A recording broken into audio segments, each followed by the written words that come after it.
Well, okay. This is Chair McKnight. I'm going to call our meeting to order.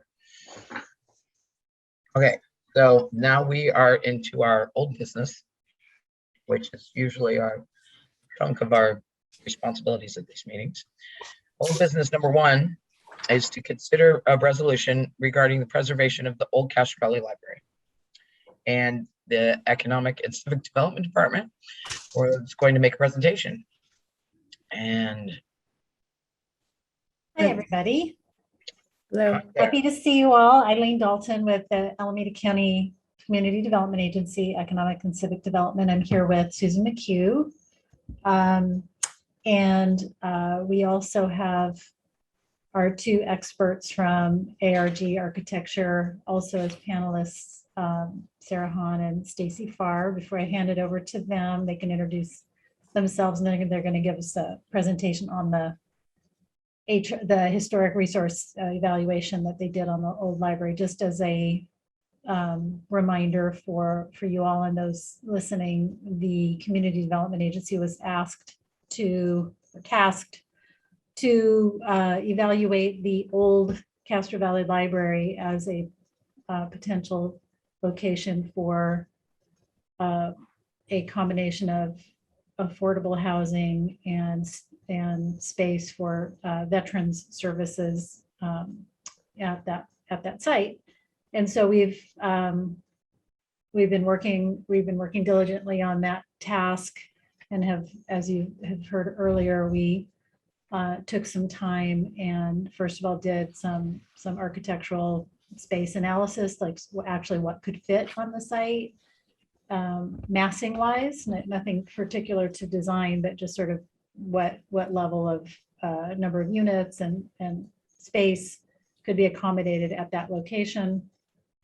We also did some economic analysis to see if those various sizes of developments could be feasible to be developed by an affordable developer. And so far we've come up with sort of a massing and an analysis that puts us in the possibility range. And then we became aware of the interest in pursuing the historic resource element of this property. So lucky for us, we were fortunate to have on contract, because we're working on the renovation of the historic San Lorenzo, or the Lorenzo Theater in San Lorenzo. We had the wonderful architecture firm ARG under contract, and along with Strategic Economics, we were able to have them use their excellent team to do a report on the old Castro Valley Library, and everybody got the report ahead of time, so y'all had a chance, if you're interested, to read it. It was excellent. And for those of you who didn't, I put in the email that I sent out kind of the conclusion. So for those of you that go to the end and read backwards, you kind of understand the basic conclusions that were arrived at for the old Castro Valley Library. So at this point, maybe I could ask Sarah and Stacy to jump in and introduce yourselves and the firm, and then walk us through the report for the commission. that'd be great. Sure, thank you, Eileen. I'm Stacy Farr. I'm an architectural historian and a cultural resource planner with ARG, Architectural Resources Group. My colleague Sarah is here as well.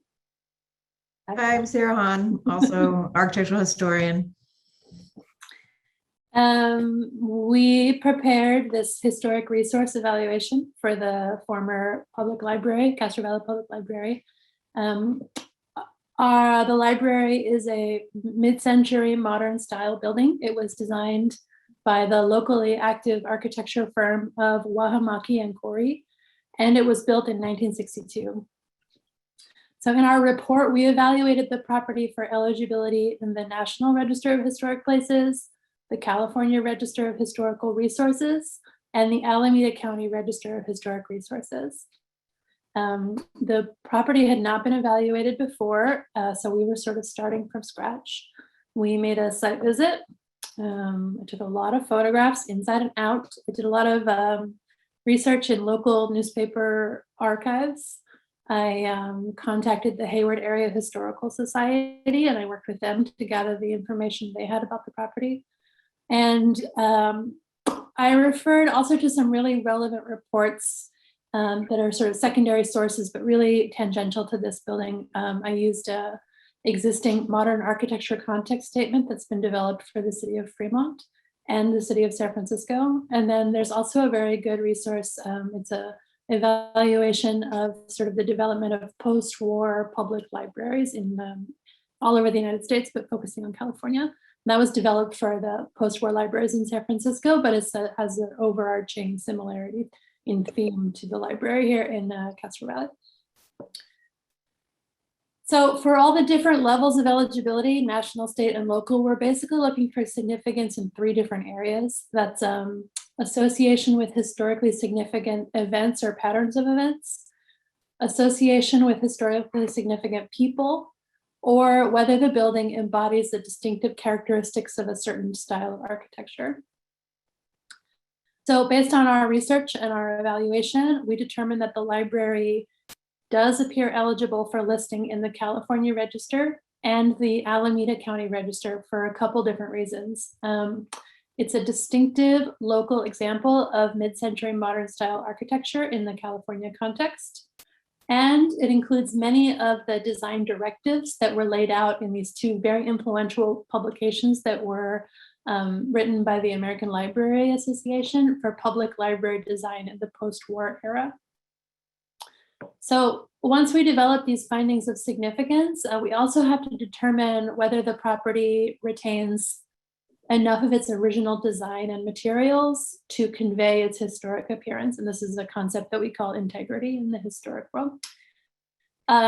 We didn't have direct access to the building permit for this building, but the building permit record for this building, but we were able to establish a really good understanding of the building's original appearance and the alterations that have gone through. Based on, I had a pretty good set of original architectural plans, and I compared that to my observations in the field. And then I also referred to some previous evaluations and some newspaper research. So the building doesn't really appear to have undergone any significant exterior alterations since construction was complete in 1962. At the interior, there have been some changes to material features and finishes. And then the landscape around the building has also been sort of improved, which means it's been changed. But overall, we determined that the building does retain sufficient integrity to convey its historic significance.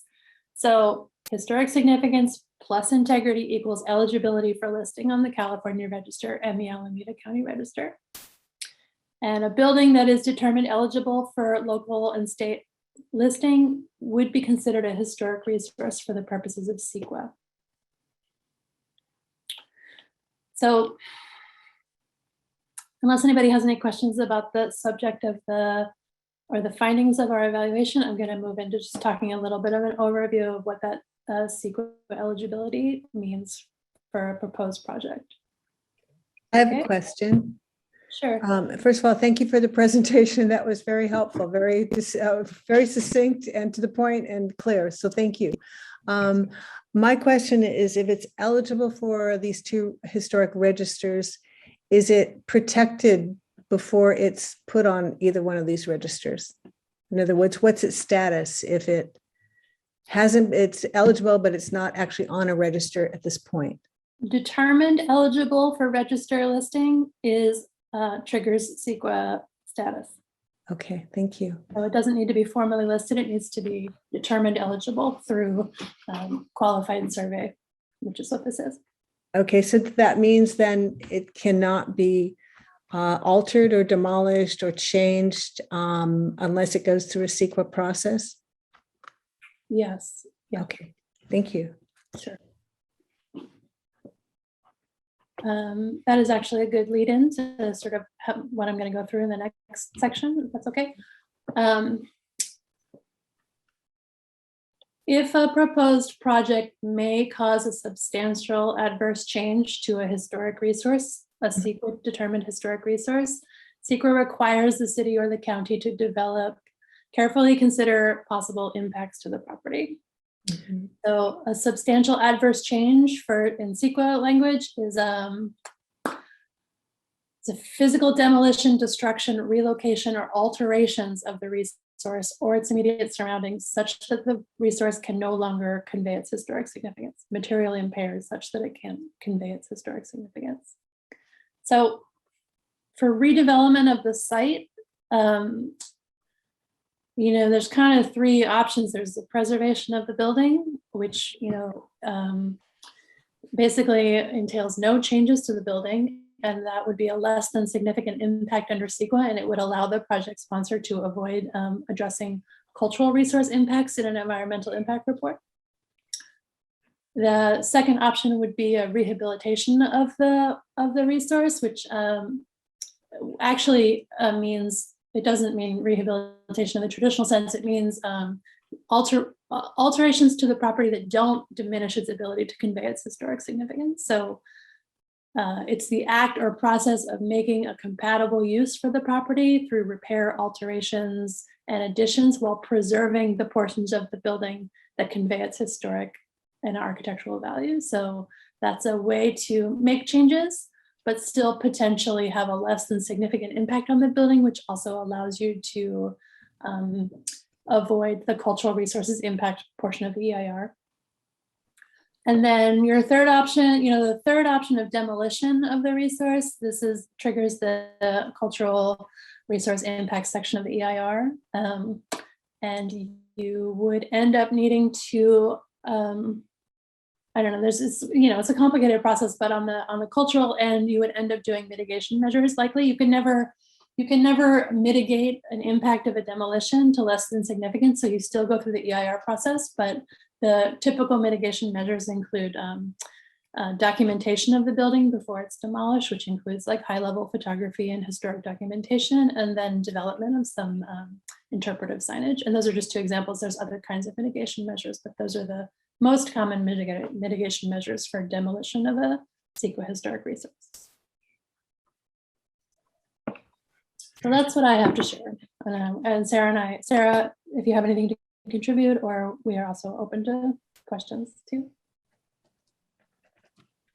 That was very, very thorough. Does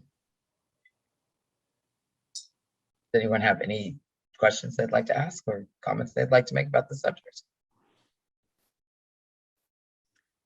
I have another question. Where does the Mills Act come in if option 2 were utilized to rehabilitate the building? Would there be funds available for a nonprofit or a developer to get Mills funds to help finance that rehabilitation?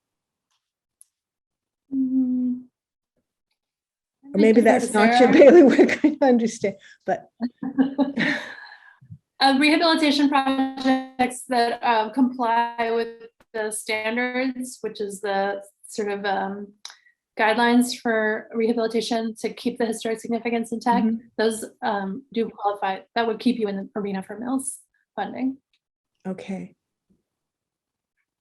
And does it Mills, and again, I know this maybe this, Eileen, maybe this is for you to answer, but does the Mills funding mean just like tax rebates, or is there actual money for upgrades of a building? Actually, I can answer that. Oh, good, because I don't have a clue. Mills Act is a property tax reduction. Okay. So it would only be useful if the property were to be sold to a private entity that would actually pay property taxes if they owned it. Okay, that makes sense. Thank you. Okay. I thank you for your presentation. Is that all you guys have to share? It was a lot of information, so it was really good. I'm thankful for it. I had a comment. I wanted to thank. I have a question. Oh, go ahead, Al. Yeah, I've got a question in regards to option number 2. redesigning the building so that you have a lessened impact on the historical resource, doesn't that generally include or of the building rather than exterior, so that walking down the street would see the building exactly the same all the time, but the interior would serve as a secondary function as a library? Is that correct? I don't 100% understand the question. I think partially because the connection's not that great. Anybody else? I think I I'm understood sorry. it. Okay.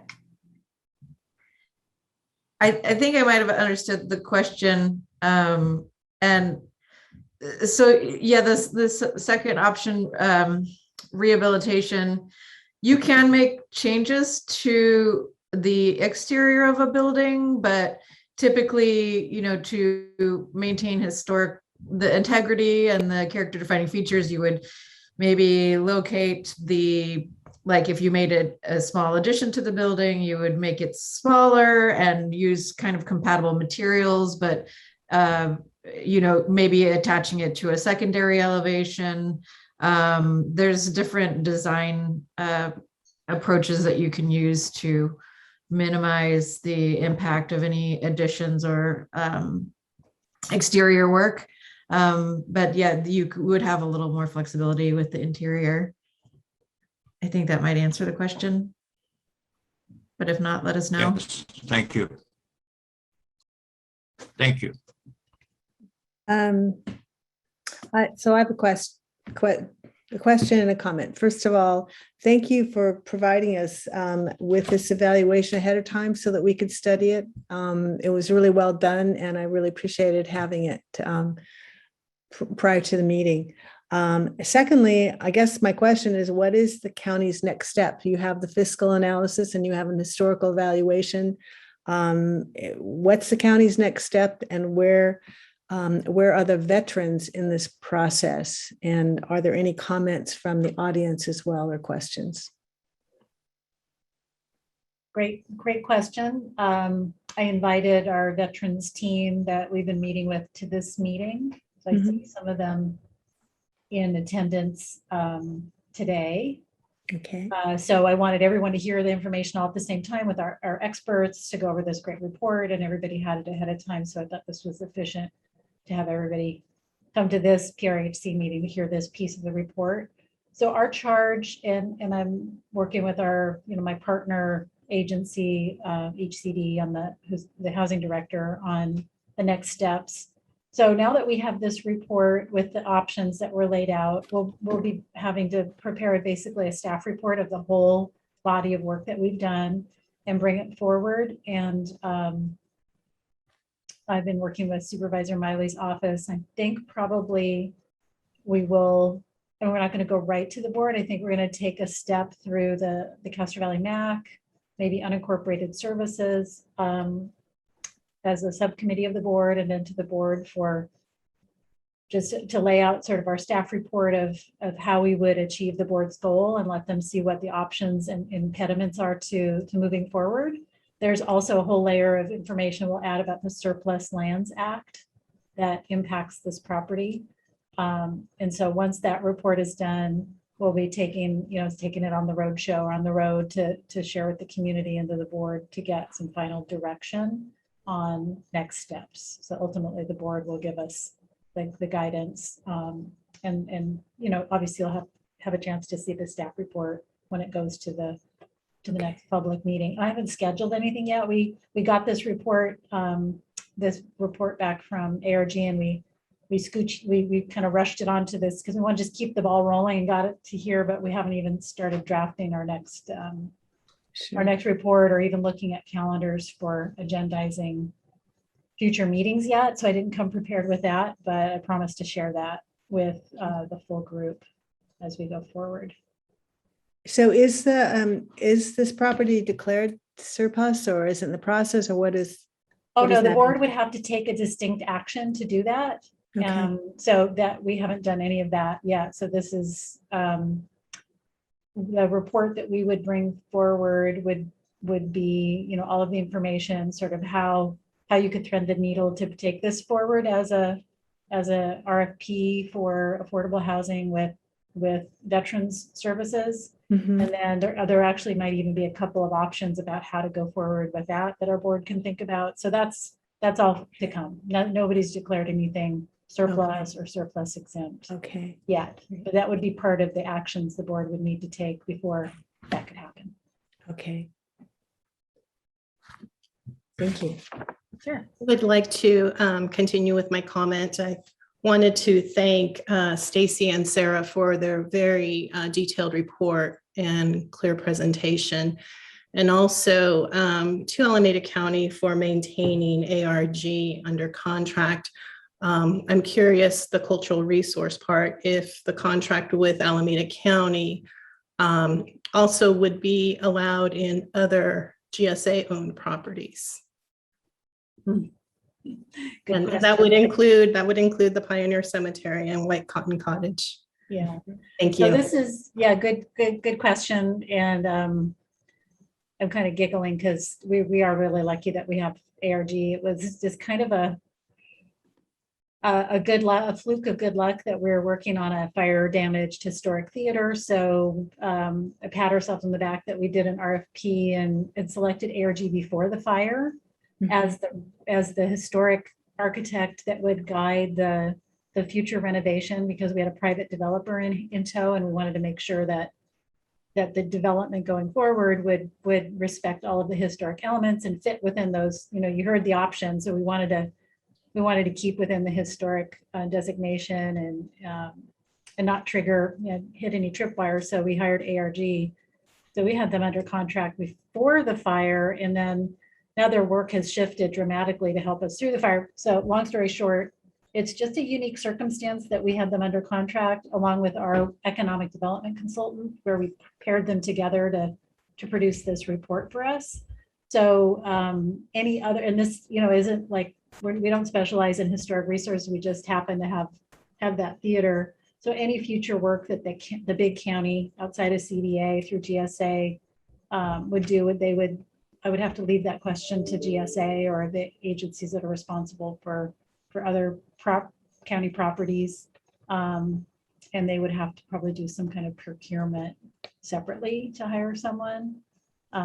So probably not the answer you want, but we are really happy and lucky that we happen to have this theater work going on. So we were connected to this great team, and we're able to use it on this other project as well.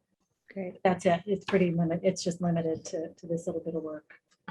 Well, thank you. I just had to ask. I know. ARG is just, so many people know them, but thank you again for all your work.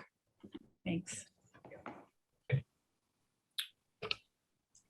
So without. Is Okay, go ahead, Al. PRHC going to stay in the loop on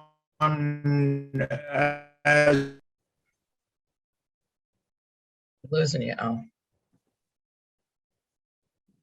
It sounded like he was asking if PRHC was going to be kept in the loop through the project. Oh, of course, you're our county committee, and we're happy to be in your loop. So yes. We appreciate that very much. Yeah. Well, thank you very much for your presentation. All of our loops, we're our theater loop and the library loop. We'll keep you in both loops. Right. Yeah, we got 2 loops. Well, thank you very much. Your presentation was very informative, and I think we needed it here, so I enjoyed it. If there is an action item to be created out of this, do we have one?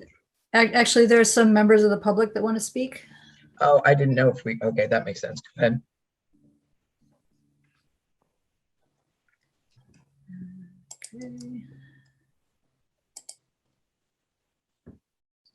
Peter Rosen, you can go ahead. Oh, that was fast. Well, thanks, everyone. I look forward to actually seeing you all in person. It's good to see you virtually. I want to thank you for this. I had a couple questions about possible potential other uses because this building has particular significance to myself and many others who live in Castro Valley. It's been talked about that we self-tax to pay for it, and I have details about that. The report was very helpful, but there was one thing that was missing.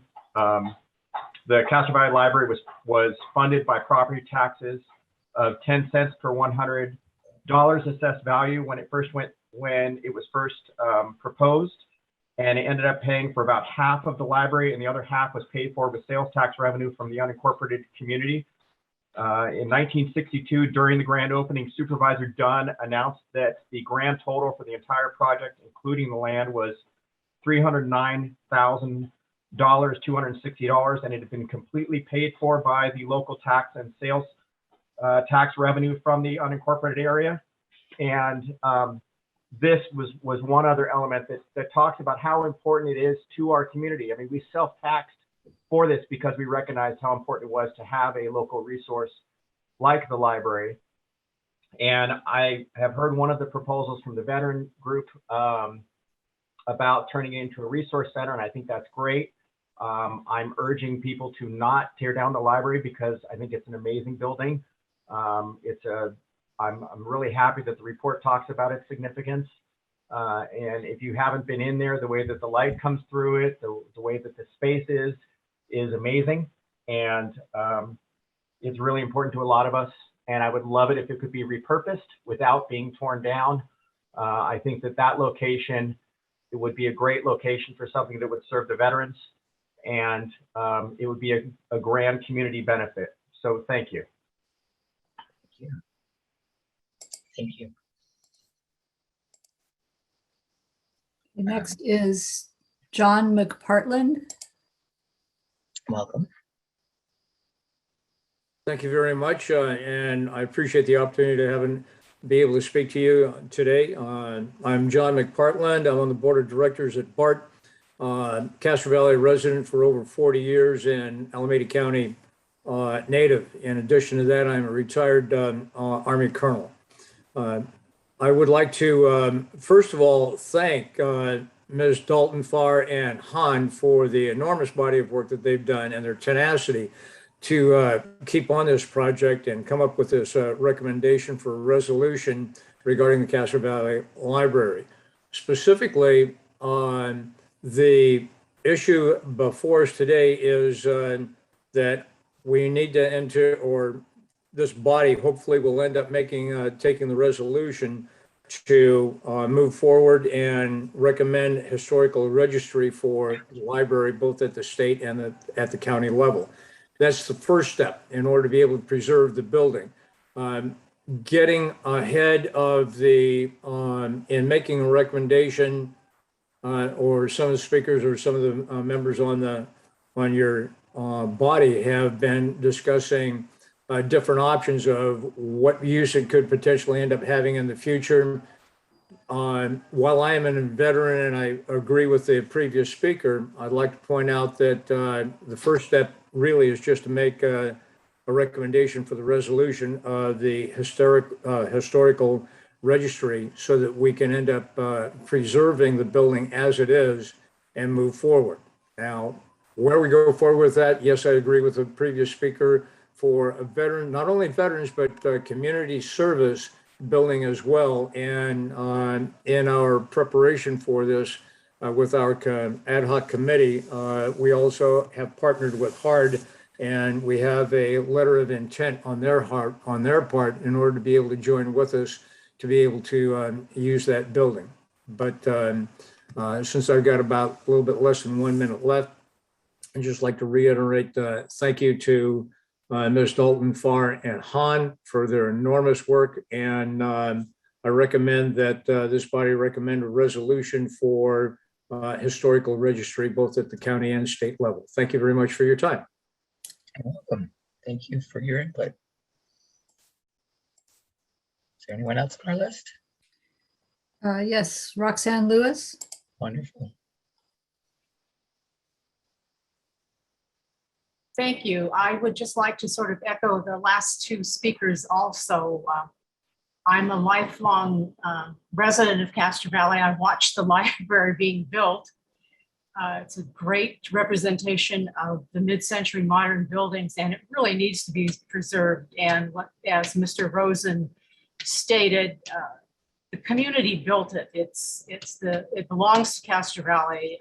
We should be able to use it for our veterans, for community meetings.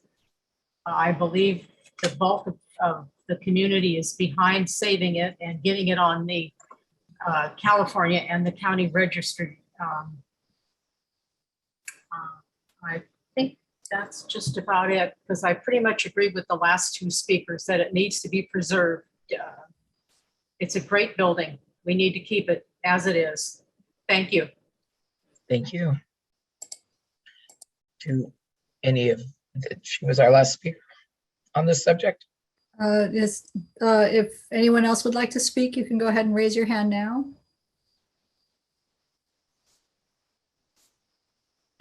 Okay, well, would, no hands? Mike Martin, I saw your hand go up and then it went down right away. So there we go. You need to leave it up so I can click on your name.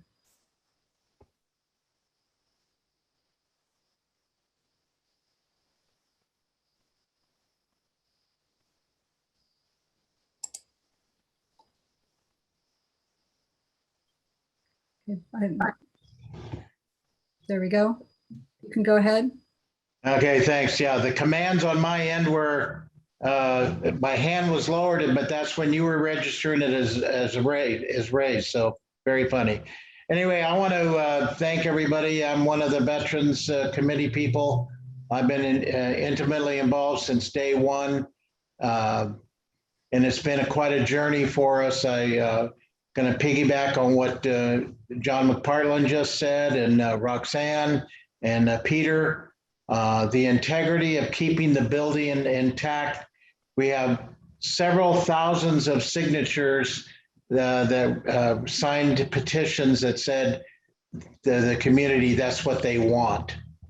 My question of Eileen, the architectural renderings that were presented with 3 different options with what, I don't remember the exact number of units and stuff, seemed like it would have a major physical impact that would not fit into the definition as pointed out by the ARG people.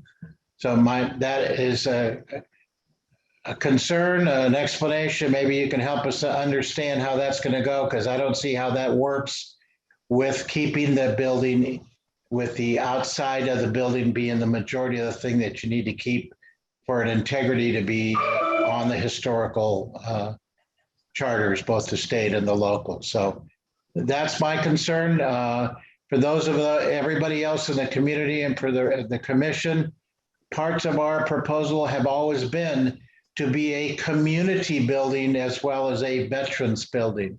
And we've talked to a number of the civic organizations in Castro Valley, and they have said they would be interested in having meetings and things of that nature there.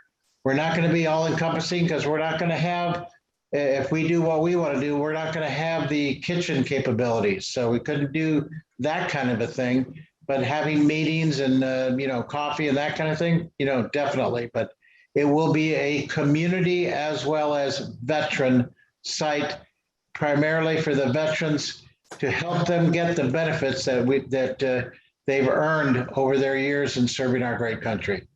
Thank you very much. Thank you, John, for your comments, and thank you, Eileen and ARG people, and Linda, thank you for being my point of contact. I appreciate it. Thank you for your comments. Are we now at the end of the list of people? We have one more. One more? Okay. I don't want to cut anybody off, so go for it. CCA. Hello, this is Cindy Torres. I would just like to echo what the others have said in supporting maintaining this as a historic resource for the community and providing, making this available to the veterans. This is what they want. This is what the community wants. Thank you. Thank you.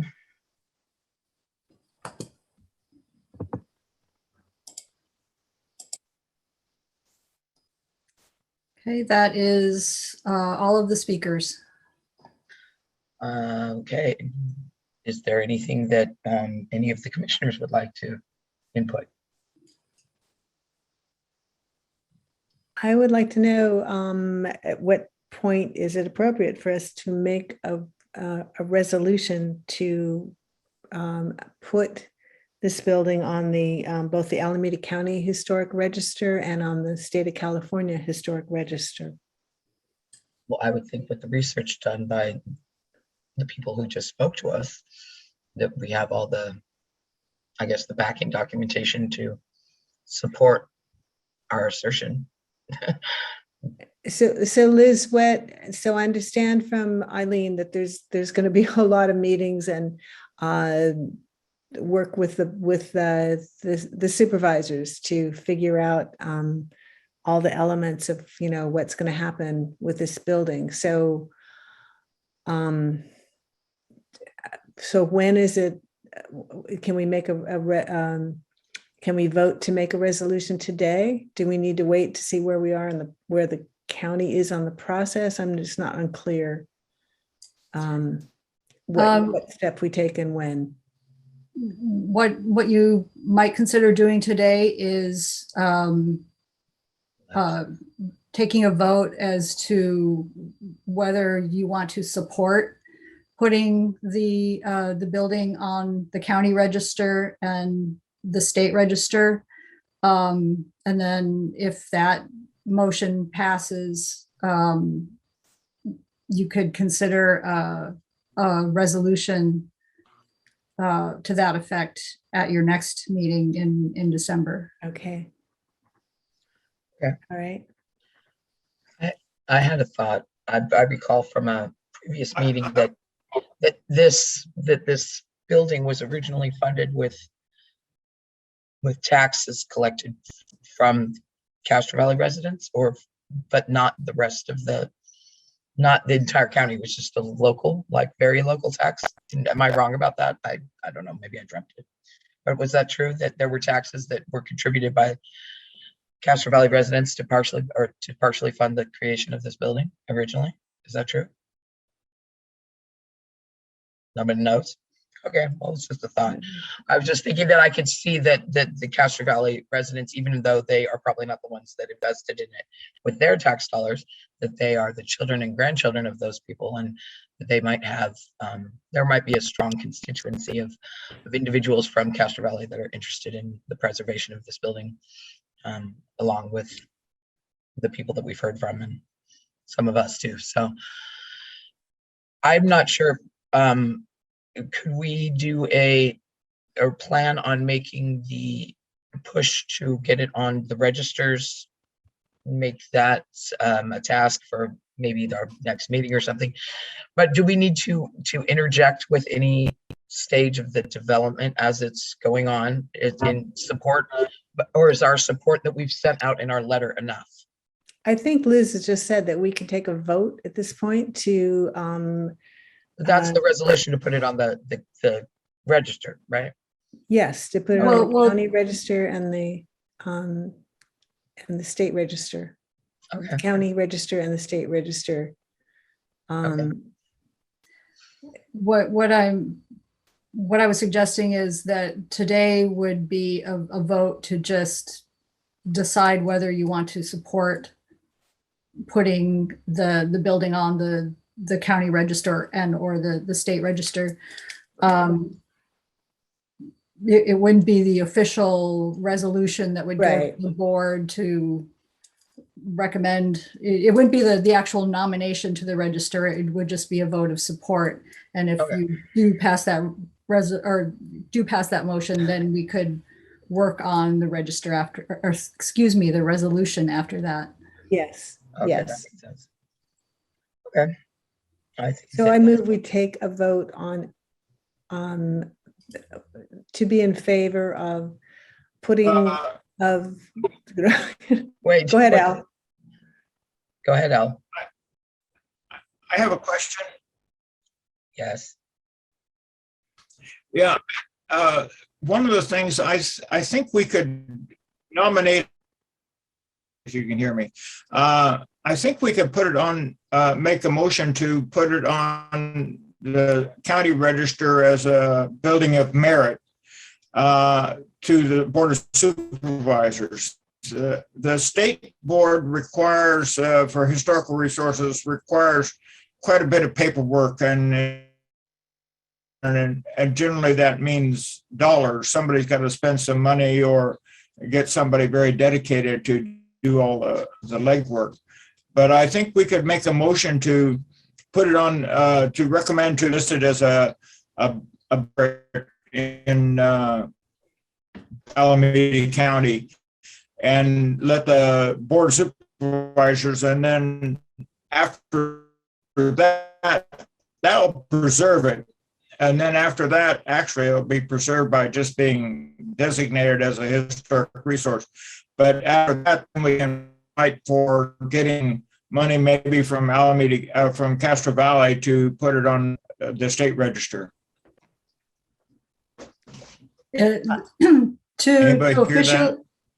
To officially nominate it Hello? to the county register, the historic preservation ordinance requires that certain findings be made, which haven't been prepared yet for you to vote on. So that's why I was suggesting this, at this meeting, you could vote, just if you are want to do so, you could vote to support putting it on the register. Okay. And then next time,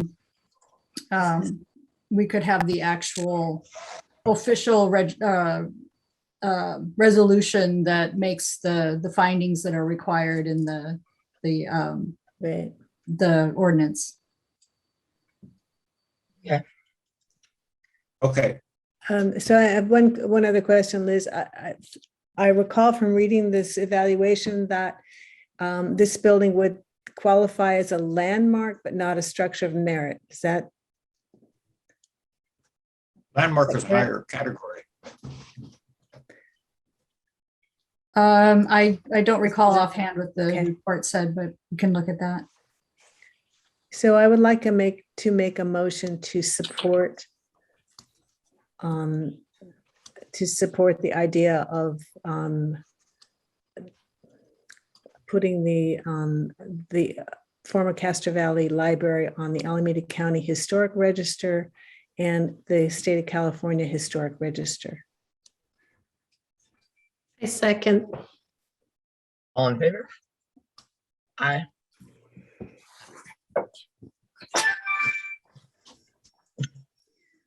Okay, Chair McKnight? Aye. Vice Chair Maggio? Aye. Commissioner Menard? Aye. And Commissioner Willis? Aye. Okay, the motion passes unanimously.